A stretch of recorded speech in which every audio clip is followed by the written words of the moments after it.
Welcome to Man Does Tech, where I solve the problems you didn't even know you had. In this video, I will explain how to make vegetarian tiramisu. First, gather your ingredients, focusing on egg-free alternatives. You'll need strong brewed coffee, ladyfingers, and a creamy mascarpone substitute. Ensure all components are ready before assembly to streamline the process.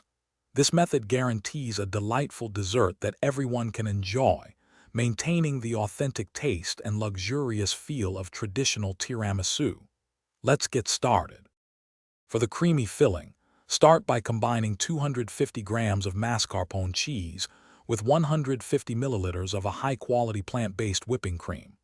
Add 50 grams of powdered sugar and 1 teaspoon of vanilla extract. Gently fold these ingredients together until well combined. Then, whip the mixture until it achieves a light, fluffy, and airy consistency. This creates the perfect egg-free base for your tiramisu, ensuring a rich and smooth texture. Now let's assemble.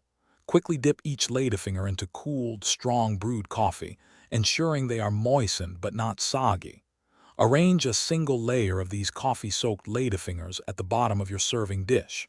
Next, spread half of your prepared creamy filling evenly over this first layer of ladyfingers. Repeat these layers once more, finishing with a generous top layer of the cream. This layering technique builds the classic tiramisu structure. After assembly, cover your tiramisu and refrigerate it for a minimum of 4 hours, or ideally overnight. This crucial chilling time allows the flavors to meld and the dessert to set properly, ensuring a firm and delicious slice. Just before serving, generously dust the top with unsweetened cocoa powder for that classic finish. For more great tips and product recommendations, including a fantastic Owala water bottle to keep you hydrated, check out the links and deals in the description below. Enjoy your homemade vegetarian tiramisu. Thanks for watching.